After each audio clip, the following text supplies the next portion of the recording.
오늘 소개할 책은 아마존 대 구글 미래 전쟁입니다. 강력한 전자상거래 플랫폼만 아니라 우리는 개념도 잘 잡히지 않는 클라우드 비즈니스로 B2B 시장을 독식해버린 아마존, 검색과 광고 시장을 제패하고 전 세계 스마트폰 운영체계의 80%를 점유하고 있는 구글. 이들은 일반 소비자들의 일상 그리고 기업을 운영함에도 필수 요소가 되었습니다. 우리 삶의 많은 부분을 지배하고 있는 아마존과 구글의 미래는 어떻게 될까요?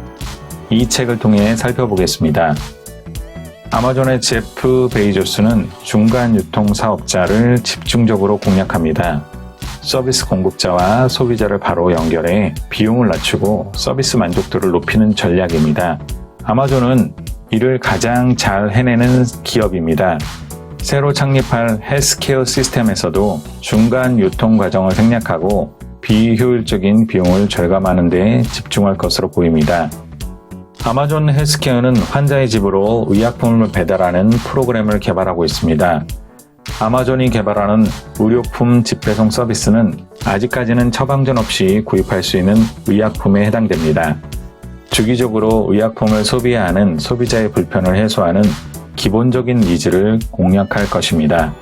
당뇨나 고혈압 등 만성 질환에 시달리는 환자들을 타깃으로 서비스를 확대할 것으로 보입니다. 베이조스에게 우주여행은 인류가 할 수 있는 일이 아니라 반드시 해야만 하는 일이었습니다. 2013년 제프 베이조스는 1969년 인간의 달 착륙 임무에 쓰인 아폴로 우주선 세턴 5 로켓의 일부인 F1 엔진을 대서양 바닥에서 건져 올렸습니다. 왜냐하면 그는 재사용 가능한 로켓 체계를 만드는 데 심혈을 기울이고 있었습니다. 로켓이 수직으로 이착륙을 반복할 수 있을 때 우주 여행의 비용이 획기적으로 줄어들 수 있으며 더 많은 사람들이 혜택을 누리게 된다고 그는 생각합니다. 세속적이고 상업적인 전자상거래 플랫폼을 가진 아마존은 왜 우주로 진출하려는 걸까요? 제프 베이조스가 설립한 우주여행을 위한 민간 우주기업 블루 오리진의 홈페이지에서 그 이유를 찾아볼 수 있습니다. 우리는 결코 어떤 경주를 하자는 게 아닙니다. 우리 아이들을 위해 길을 닦는 일입니다. 중간에 실행 과정을 건너뛰는 것이 우리에게 빠른 성취를 가져다 줄 것이라고 믿는 것은 허상입니다. 느리다는 것은 원활하다는 것이고 원활하다는 것은 곧 빠른 길이라 믿습니다. 꿈의 크기는 어마어마하지만 그들의 실행 기록과 교훈은 반복적이고 촘촘하게 되어 있습니다. 아마존의 도전은 상상력과 절박함이 사업가의 도전 정신과 거대 자본을 만났을 때 이뤄낼 수 있는 일의 전형들을 보여줍니다. 구글 미래의 비즈니스의 특징은 원천적 접근 방식입니다. 2013년 구글의 헬스케어 사업은 캘리코라는 회사명과 오래된 나무의 나이트 이미지를 홈페이지에 내걸며 시작됩니다. 출발은 아마존과 다르게 생물학이라는 기초과학 접근부터 시작됩니다. 캘리코의 근원적 임무는 수명을 제어하는 생물학 세계를 이해하는 것입니다. 노화의 기본 생물학을 이해하는 데서 출발합니다. 이와 같은 원천적 접근 방식은 구글의 특징이기도 합니다. 구글은 문제의 크기에 걸맞게 그 문제의 원천을 파고드는 대담함과 자신감이 나타납니다. 구글 비즈니스의 또 다른 특징은 협업입니다. 구글은 자신들끼리 일하지 않습니다. 그들이 풀려고 하는 문제의 규모와 범위가 엄청남을 알고 밖으로 파고듭니다. 구글의 우주 탐사 프로젝트는 2006년부터 미 항공우주국 나사와 협업을 시작합니다. 구글은 개인, 민간기관, 다른 나라 민간 우주 탐사 기업들과 협업하며 연구하고 있습니다. 우주 탐사는 일의 진척이 느립니다. 빠른 성과가 보이지 않습니다. 그러나 큰 꿈을 가진 만큼 차근차근한 실행의 끈기와 크기를 담보하며 나아가고 있습니다. 전 세계 약 44억 명의 인구가 인터넷 서비스 혜택을 받지 못하고 있습니다.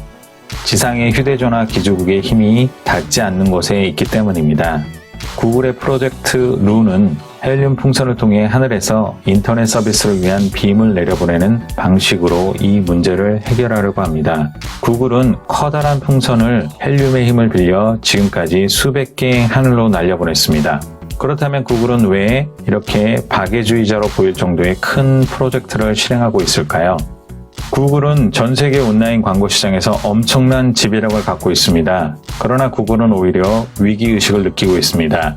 문제는 인터넷을 쓸 수 있는 사람의 규모가 제한되어 있기 때문이라고 구글은 보고 있습니다. 새로운 인터넷 사용자를 늘리지 않고는 인터넷 광고 수입의 성장은 어렵다고 보는 것입니다. 모든 비즈니스가 어떤 믿음에서 시작하며 그 믿음의 크기만큼 담대하고 끈기 있게 선택과 실행을 담보해내는 전형이 아마존과 구글입니다. 최근 아마존 셀러에게 돈을 빌려주는 금융업 아마존은행, 구글의 자율주행차 등등 아마존과 구글, 이 거인들의 현재와 미래의 꿈과 믿음은 무엇인지, 이들의 꿈과 믿음은 어느 방향으로 가고 있는가를 들려줍니다. 그리고 작가는 우리에게 질문합니다. 당신과 당신의 기업은 아마존, 구글과 경쟁할 것인가? 아니면 이들이 만들어갈 커다란 생태계의 훌륭한 파트너가 될 것인가? 당신의 선택은 무엇인가? 책의 첫 장과 마지막 장을 장식하고 있는 브라이언 코엔의 글로 리뷰를 마치겠습니다. 모든 비즈니스는 어떤 믿음에서 시작된다. 어떤 것은 성공하고 또 어떤 것은 실패하지만 나는 단언컨대 단 한 번도 믿음의 크기가 너무 커서 실패했다는 이야기는 들어본 적이 없다. 어떤 노력이 실패했다면 그것은 실행의 크기가 너무 작았기 때문이다. 감사합니다. 북로드였습니다. 좋아요와 구독 부탁드립니다.